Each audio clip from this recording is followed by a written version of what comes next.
بسم اللہ الرحمن الرحیم الحمد للہ رب العالمین وصلی اللہ وسلم وبارک علی عبدہ ورسولہ محمد وعلی آلہ وصحبہ اجمعین۔ شیخ محمد بن جمیل زینو رحمہ اللہ نے ارکان ایمان کا ذکر کیا ہے۔ رسول اکرم صلی اللہ علیہ وسلم سے پوچھا گیا مل ایمان، کہ اللہ کے نبی ایمان کیا ہے؟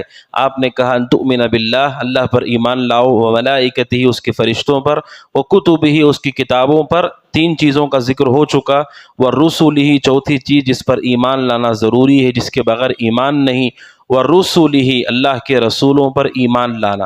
اللہ کے رسولوں پر ایمان لانا کسے کہتے ہیں؟ چار چیزیں ہیں۔ جب تک کوئی مسلمان ان چار چیزوں پر ایمان نہیں رکھتا، رسولوں پر اس کا ایمان نہیں، اور رسولوں پر ایمان نہیں تو اللہ پر بھی اس کا ایمان نہیں۔ 6 چیزوں پر ایمان ایک ساتھ ضروری ہے۔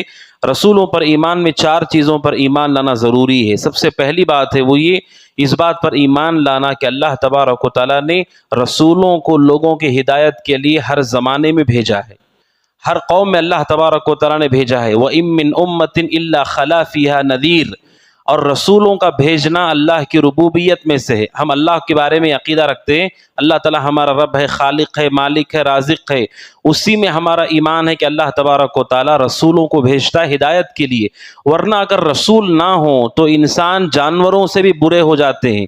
رسول نہ ہوں تو ہمیں کیسے پتہ چلے گا ہمارے اوپر اللہ کے حق کیا ہے، ماں باپ کا حق کیا ہے، رشتے کیا ہیں، ذمہ داریاں کیا ہیں؟ ان رسولوں کے ذریعے سے ہی ہماری ذمہ داریاں پوری ہوتی ہیں اور ہمارا معاشرہ اچھا معاشرہ بنتا ہے۔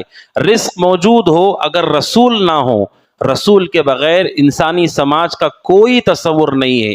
ہم لباس بھی اس لیے پہنتے ہیں کیونکہ رسولوں اور نبیوں کے ذریعے سے بتایا گیا کہ انسان کو لباس پہننا چاہیے، اور نماز کے لیے ہم آتے ہیں اچھا لباس پہن کر کے، کیونکہ یہ حکم دیا گیا ہے۔ تو اللہ تعالی ہمارا رب ہے، اور اسی رب نے لوگوں کو صرف کھانا پینا نہیں دیا، ہدایت کا راستہ بھی دیا رسولوں کے ذریعے سے۔ پہلی بات جس پر ایمان لانا چاہیے وہ یہ کہ رسولوں کو اللہ تعالیٰ نے لوگوں کی ہدایت کے لیے بھیجا، اور ہر قوم میں اللہ تعالیٰ نے رسولوں کو بھیجا۔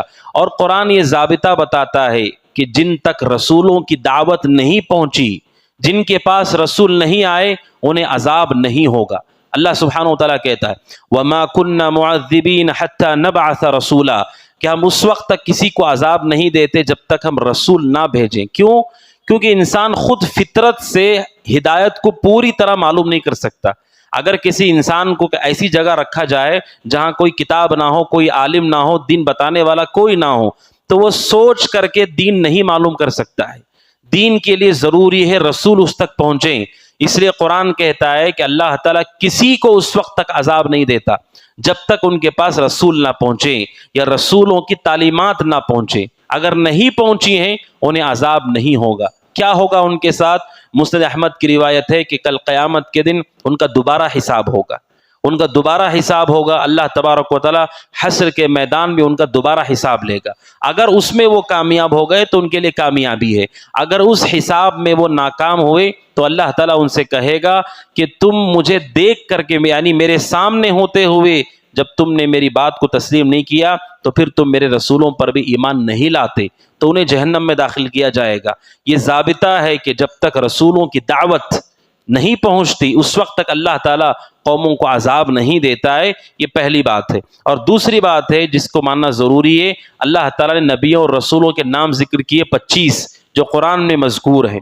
ان سارے ناموں کے ساتھ ایمان لانا ضروری ہے۔ اگر کوئی مسلمان یہ کہے کہ میں نوح کو نہیں مانتا، وہ اسلام سے خارج ہے، کافر ہے۔ اگر کوئی یہ کہے کہ میں داؤد کو نہیں مانتا، اسلام سے خارج ہے، کافر ہے، کیونکہ اس نے قرآن کا انکار کیا۔ 25 نبیوں کے نام قرآن میں ہیں، ایک کا بھی انکار کرنا اتنے حروف کے ساتھ آپ نے قرآن کا انکار کیا، آیت کا انکار کیا، وہ اسلام سے خارج ہے۔ رسولوں پر ایمان میں ضروری ہے جتنے رسولوں نبیوں کے نام بتائے گئے ناموں کے ساتھ ہمارا ایمان ہو۔ اور تیسری چیز ہے وہ یہ، رسول صلی اللہ علیہ وسلم کے بارے میں ہمارا عقیدہ کہ آپ کو بھی اللہ نے ہدایت کے لیے بھیجا ہے، آپ کے ذریعے سے لوگوں کو راستہ بتایا گیا، اتنا کافی نہیں ہے۔ رسول کے بارے میں اضافی عقیدہ جو پچھلے کسی رسول کے بارے میں ہمارا نہیں ہے، صرف رسول کے ساتھ خاص ہے، وہ یہ ہے کہ ہمارے نبی آخری ہیں، آپ کے بعد کوئی نبی اور رسول آنے والا نہیں ہے۔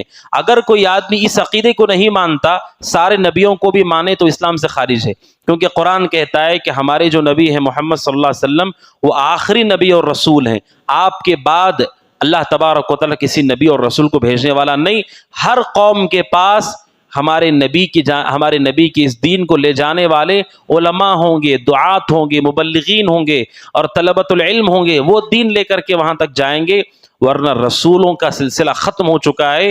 یہ عقیدہ رکھنا ضروری ہے کہ قرآن مجید کہتا ہے کہ ما کان محمد ابا احد من رجالکم ولکن رسول اللہ وخاتم النبیین، کہ ہمارے نبی خاتم النبیین ہیں، آپ کے بعد کوئی نبی آنے والا نہیں ہے۔ یعنی ہمارے نبی کے بارے میں اضافی عقیدہ یہ کہ ہمارے نبی آخری ہیں اور آپ کے بعد کوئی آنے والا نہیں۔ اور چوتھی اور آخری بات ہے وہ یہ، سارے نبیوں کے بارے میں ہمارا یہ عقیدہ ہے کہ سارے نبیوں نے اپنے اپنے حق کو ادا کر دیا، شریعت کو پہنچا دیا، اللہ نے جس کا انہیں حکم دیا ہے وہ انہوں نے کر دیا ہے، کسی نے کوئی تقصیر نہیں کی، کوئی کمی نہیں کی۔ ایمان لانے والے جو ایمان لائے وہ کامیاب ہو گئے، جو ایمان نہیں لائے وہ ہلاک ہو گئے۔ اس لیے کہ صحیح بخاری کے اندر مذکور ہے کہ بعض ایسے بھی انبیاء رہے جن پر ایمان لانے والے صرف 2 لوگ تھے، اور بعض ایسے جن پر ایمان لانے والا صرف 1 انسان تھا۔ اور اللہ کے نبی نے فرمایا کہ میں نے ایسے نبی کو بھی دیکھا لیس معہ احد، کہ ان کے پیچھے ایک بھی مسلمان نہیں تھا۔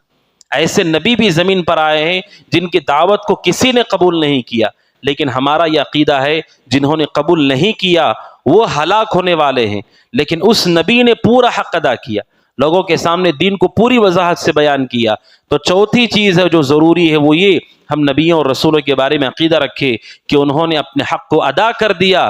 اور آخری بات ہے وہ یہ کہ آج رسول اکرم صلی اللہ علیہ وسلم کے دین کے آ جانے کے بعد پچھلے نبیوں اور رسولوں کی اتباع نہیں ہو سکتی، صرف ان چیزوں میں ہو سکتی ہے جن کا حکم قرآن اور حدیث نے دیا ہے۔ جیسے قربانی ابراہیم علیہ السلام نے کی، پچھلی امتوں میں بھی تھی، اللہ نے اس امت میں بھی رکھا ہے۔ جو پچھلی امتوں میں تھی، قرآن جسے باقی رکھنے کے لیے کہتا ہے ہم اسے باقی رکھتے ہیں۔ بقیہ اب کسی نبی اور رسول کی اتباع نہیں ہو سکتی ہے، جیسا کہ رسول اکرم صلی اللہ علیہ وسلم نے فرمایا لو کان موسیٰ حیا ما وسعہ الا اتباعی، کہ اگر موسیٰ بھی زندہ ہوں تو انہیں بھی میری پیروی کرنا ہوگا۔ یعنی ہمارے نبی آخری نبی ہیں اور ہم آپ کی شریعت کے پابند ہیں، اب کسی نبی اور رسول کی اتباع اور پیروی نہیں ہوگی ہمارے نبی کو چھوڑ کر کے۔ ہاں، جو پچھلی شریعت کی باتیں ہمارے دین میں بھی موجود ہیں اور شریعت نے اسے پسند کیا ہے اور ذکر کیا ہے، اس پر ہمارا عمل ہے، ورنہ ان کی شریعتوں پہ آج ہم عمل نہیں کر سکتے کیونکہ وہ منسوخ ہو چکی ہیں۔ اسی طرح سارے نبیوں کا احترام کرنا، تعظیم کرنا، یہ رسولوں پر ایمان میں سے ہے۔ جو کسی ایک نبی کی بھی توہین کرتا ہے، اہانت کرتا ہے، ان کی شان میں گستاخی کرتا ہے، اس کا کوئی ایمان نہیں، وہ مومن نہیں ہو سکتا ہے۔ تو یہ جملہ ہے مختصراً جو ہمارے ذہن میں ہونا چاہیے۔ سارے رسول جو بھیجے گئے اور سارے نبی برحق تھے، اپنا حق ادا کیا، ان کے ناموں کے ساتھ ہم ایمان رکھتے ہیں اور انہوں نے کوئی تقصیر نہیں کیا، ان سب کا ہم احترام کرتے ہیں۔ اور ہمارے نبی آخری نبی اور رسول ہیں، آپ کے آنے کے بعد کسی اور نبی کی اتباع نہیں ہو سکتی، ہر ایک کی تعظیم اور تکریم ہمارے ذمے ہے۔ اللہ سبحانہ وتعالیٰ سے دعا کہ اللہ تعالیٰ ان تمام باتوں پہ عمل پیرا ہونے کی توفیق عطا فرمائے، آمین۔ ھذا وصلی اللہ وسلم علی نبینا محمد وعلی آلہ وصحبہ اجمعین۔ السلام علیکم ورحمۃ اللہ وبرکاتہ۔